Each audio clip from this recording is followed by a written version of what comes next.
লাউ লাউ লাউ সাধের লাউ বলি যাই বলি না কেন, লাউ আমাদের সব বাগানীদের খুব পছন্দের একটি জিনিস। হ্যালো এভরিওয়ান, আসসালামু আলাইকুম। কেমন আছেন আপনারা সবাই?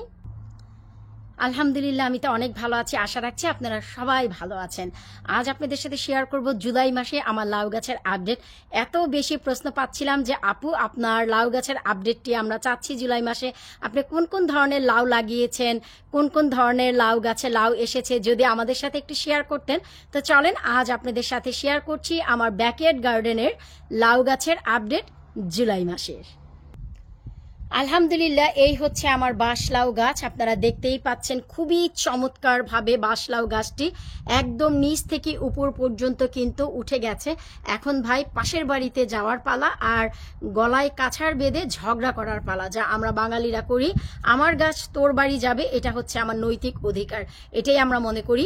তো এখন এই বাঁশলাউ গাছে কি বাঁশলাউ এসেছে? অফকোর্স ডেফিনেটলি এসেছে, কিন্তু এবছর যা কষ্ট হচ্ছে, এই যে দেখতে পাচ্ছেন গাছপালা, এইগুলোর জন্য আমি পরাগায়নটা করতে পারছি না।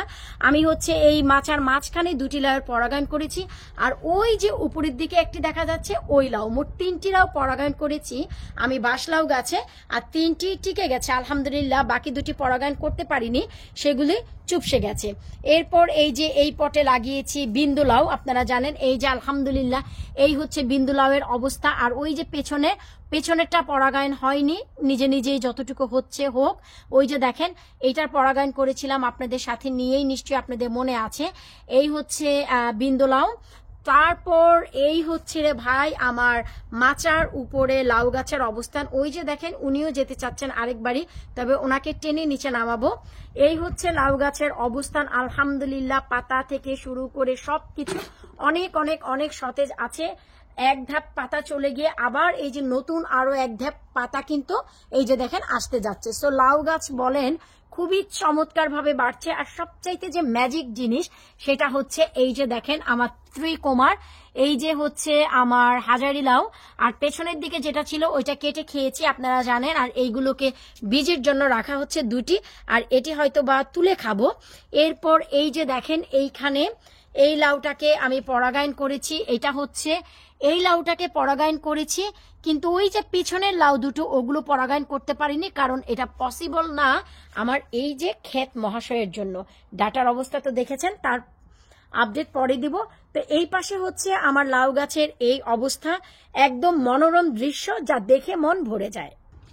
এরপর আরো একটি দৃশ্য যা দেখলে একদমই মন ভরে যায়। এই যে দেখতে পাচ্ছেন এটা হচ্ছে আমার ঘরের বাহিরে গ্যারেজের সামনে যেখানে আমাদের গাড়িটা থাকে, ঠিক সেই জায়গায় লাউয়ের মাচায় এই যে দেখেন আলহামদুলিল্লাহ এই যে হচ্ছে আমার, আপনারা সবাই জানেন এটা হচ্ছে আমি বড় লাউ বলি, যেটার ফলন গত বছর বাম্পার হয়েছে, যার বীজ থেকে গাছ করা। আর এই তার ফলন দেখেন, শুকুর আলহামদুলিল্লাহ। এটা থেকে মোটেও বীজ করব না, এটা হচ্ছে খাবো, কারণ এর বীজ আমার অলরেডি আছে। আর এই যে ডাল, এই ডালে হচ্ছে 2টি লাউ। এই যে দেখেন এই যে একটি, এটার পরাগায়ন হয়েছে, এই লাউটারও পরাগায়ন হয়েছে। এই যে দেখেন পরাগায়নের পর আসলে পলিনেট করার সময় পাইনি, এটা গতকালকে করেছি। আর এবছর এই যে দেখেন এই লাউটিকে বীজ করা হচ্ছে মাশাআল্লাহ। এটা কিন্তু এখনো পর্যন্ত কচি, কারণ এই লাউটা আরো বড় হয়। সবার কাছে মনে হচ্ছে না এটা বতি হয়ে গেছে, আসলেই তা না। এই যে আর গত বছর আমি যে কাজ করেছি, এখানে মই এনে এনে আমি উপরের লাউগুলোকে কিন্তু পরাগায়ন করেছি। এবছর তা করছি না। ওই যে দেখেন লাউ কুমার কোথায় গিয়ে ঠেকেছে। আবার ওই যে দেখেন লাউয়ের ডগা আমার বাড়ির যে ক্যামেরা সেই তারে গিয়ে ঠেকেছে। আবার ওই যে দেখেন একটি লাউ, আমি ক্যামেরাটা একটু বড় করছি হয়তো আপনাদের বুঝতে সুবিধা হবে। এই যে দেখেন লাউ। সো এই লাউটা পরাগায়ন করা কি আমার পক্ষে পসিবল? আমি কোনো মাচাতে কোনো এবার লাডার টাডার আনিনি পরাগায়নের জন্য। এই যে দেখেন রে ভাইয়া লাউ, এখানে হচ্ছে 3টি লাউ, পেছনের 2টি পরাগায়ন করিনি। এই যে লাউ, সামনেরটা পরাগায়ন করেছি, কারণ এইটা আমি ছোট্ট একটি আমার আমেনা বুড়ি যে বসে টুল, সেই টুলের উপর দাঁড়িয়ে করেছি। এইখানে মই আনার মতন, লাডার আনার মতন আসলে মন মানসিকতা এবার নাই, এত বড় হয়ে গেছে। ওই যে একটি লাউ, আবার এই লাউটি পরাগায়ন করেছি কারণ এটা একটু নিচের দিকে ছিল। আর ওই যে দেখেন রে ভাই ভেতরের দিকে যে লাউগুলো, ওই যে একটা ওইগুলির পরাগায়ন করিনি। বেঁচে গেলে আলহামদুলিল্লাহ, আর যদি না বাঁচে কিচ্ছুই করার নেই। এই যে দেখেন অবস্থা কিন্তু খুবই ভালো। আর এই পাশে দেখেন এই যে এটা যেহেতু নিচের দিকে, আরাম করে এটাকে আমি পরাগায়ন করেছি। তার নিচের দিকে এই দুইটাও ভাই আমি আরাম করে গতকালকে পরাগায়ন করেছি, কারণ এগুলো হচ্ছে ভাই এই যে দেখেন আমার হাতের নাগালে। তো এই হচ্ছে আমার এবছরের লাউ গাছ, আপনারা দেখতেই পাচ্ছেন অসাধারণভাবে আসলে বাড়ছে। লাউ গাছের অবস্থা, ডগা পাতা প্রচুর খাওয়া হচ্ছে, আর এত চমৎকার লাগে, মানে একটি পাশ থেকে খুবই চমৎকার লাগে। সো এখন শুধু লাউ গাছ হলেই হয় না, লাউ গাছের বেশ কিছু যত্ন আছে ভালো লাউ পাওয়ার জন্য, ভালো মানের লাউ পাওয়ার জন্য। এই যে মাটিগুলো দেখছেন, এই মাটিগুলোকে প্রতি সপ্তাহে একদিন আপনাদেরকে খুঁড়ে দিতে হবে যেন এয়ার সার্কুলেশনটা খুবই চমৎকার হয়। এরপর কনজারভেটরির এ পাশে যে মাচাটা, এখানে লাগিয়েছিলাম আমি এই যে দেখতে পাচ্ছেন লাউ। তো এই পেট মোটা লাউটা লাগিয়েছিলাম এখানে 3টি গাছ, আলহামদুলিল্লাহ 2টি গাছের দুটি লাউয়ের আমি পরাগায়ন করেছি। এই যে একটি লাউ আর এই যে একটি লাউ, এই লাউটি বাহিরের দিকে ছিল, আর এই লাউটি ছিল মাচার ওই পাশে, আলো বাতাস পাচ্ছিল না, একদম অন্ধকার। এটাকে আমি কিছুক্ষণ আগে এই যে দেখেন টেনে বের করেছি এই ফাঁকাটি দিয়ে। এখন যদি বেঁচে যায় আলহামদুলিল্লাহ, না বাঁচলে কি করার আছে, মনে হয় বেঁচে যাবে, কারণ আমি খুব আলতো করে ধরেছি। আর আরো একটি লাউ যেটার পরাগায়ন আমি করেছি গতকালকে, ওই যে দেখতে পাচ্ছেন এই যে এই লাউটা, কই রে মিয়া ভাই এখানে আসো, এই লাউটার পরাগায়ন করেছি। আর উপরের দিকে একটি লাউ, এই যে এই লাউটা পরাগায়ন করতে পারিনি কারণ দাঁড়ানোর স্কোপ ছিল না। তো যাই হোক, আমি আসলে শাক পাতা খাওয়ার জন্য লাউ গাছ লাগিয়েছি, আলহামদুলিল্লাহ ফলন খুবই খুবই খুবই চমৎকার হচ্ছে।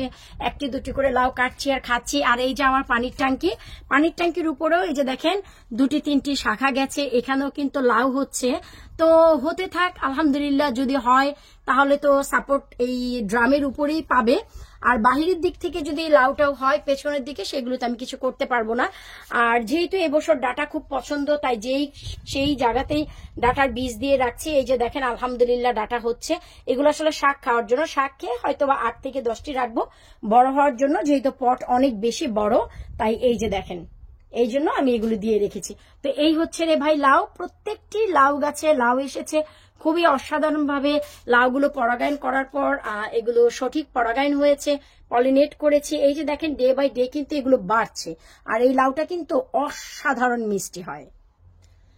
আমার বাগানে আসলে একবার হলেও একদম মন প্রাণটি জুড়িয়ে যায় যখন লাউয়ের মাচায় এভাবে লাউ ঝুলতে দেখি। এত যে চমৎকার লাগে, এত যে চমৎকার লাগে যে কি বলবো। এক কর্নার থেকে নিয়ে আরেক কর্নার পর্যন্ত ওই যে দেখেন লাউ বাবারা ঝুলছে তো ঝুলছে, খুব ভালো লাগে। আর পেছনের দিকে যে লাউগুলো, এই যে মাচার পেছনের দিকে, ওইগুলো আসলে পরাগায়ন করতে পারছি না। তাই বড় যদি হয় নিজে নিজে মৌমাছি যদি করে, এত পাতার মাঝখানে মৌমাছি যেতে পারবে কিনা তাও জানি না। তারপরে এই হচ্ছে ভাই এবছর লাউয়ের অবস্থা আলহামদুলিল্লাহ খুবই ভালো। জুলাই মাসের ফার্স্ট উইক বলা চলে, তো এরই মাঝে এত ভালো অবস্থা। সারা জুলাই এবং অগাস্ট সেপ্টেম্বরে এর ফলাফল কেমন হতে পারে আপনারা নিজেরাই বোঝেন। লাউ কিন্তু ফলন হয় ধাপে ধাপে, এক ধাপে দেখা যায় 8-10টি লাউ দেয়, এরপর যখন 3G কাটিং হয়ে যায় সেই ধাপে আরো লাউ দেয়, এরপর 4G পর্যন্ত গেলে আলু উড়াইল্লা আরো লাউ পাওয়া যায়। তো দেখতেই পাচ্ছেন এই হচ্ছে ভাই আমার লাউ গাছের অবস্থা। আশা করব লাউ সুন্দরীদের দেখে আপনাদের ভালো লেগেছে। আপনাদের কার কার কি অবস্থা অবশ্যই জানাবেন। এই লাউগুলো করতে আমি মাটিটা প্রিপেয়ার করেছি আপনাদের সাথে নিয়ে। লাউ গাছগুলো লাগানোর পরপরই অনেক বেশি ঠান্ডা ঝড় বৃষ্টি পেয়েছে। আপনারা যেমন অনেকেই মে মাসের লাস্ট উইকে বা জুন মাসেও কেউ কেউ 10-15 তারিখের দিকে লাউ গাছ লাগিয়েছেন। আমি আমার লাভলি ভিউয়ার্সের গাছগুলোকে সুরক্ষিত রাখার জন্য আমার লাউ গাছগুলো কিন্তু আমি এপ্রিলেই বাইরে দিয়ে দিয়েছিলাম, স্বার্থ ত্যাগ করে যে বেঁচে থাকলে তো থাকলো, মরে গেলে কিচ্ছু করার নেই। কারণ লাভলি ভিউয়ার্সের সমস্ত সবার গাছ আমানত হিসেবে আমার কাছে ছিল। আপনারা সবাই ওয়েবসাইট থেকে গাছ নিয়ে নিয়েছিলেন ফেব্রুয়ারি মার্চ মাসে, সেগুলো পাঠিয়েছিলাম আমি এপ্রিলে। তো আপনাদের গাছগুলো আমানত হিসেবে রাখার জন্য জায়গার খুবই সংক্ষিপ্ততা ছিল, যে কারণে আমারগুলো বাহিরে দিয়ে দিয়েছি। আলহামদুলিল্লাহ লাউ সুন্দরীরা আমাকে আরো বছরের মতন এবছরও দেখেন সাপোর্ট করে গেছে। তো এগুলোকে বাহিরে দেওয়ার পর যখন ঝড় বৃষ্টি অনেক কষ্ট দিচ্ছিল, আমি গাছের যে মূল গড়াগুলো এগুলোকে আমি ড্রাই যে বেল আছে আমাদের দেশে যেগুলোকে খ্যার বলে, সেগুলো দিয়ে সাপোর্ট দিই ঠান্ডার জন্য।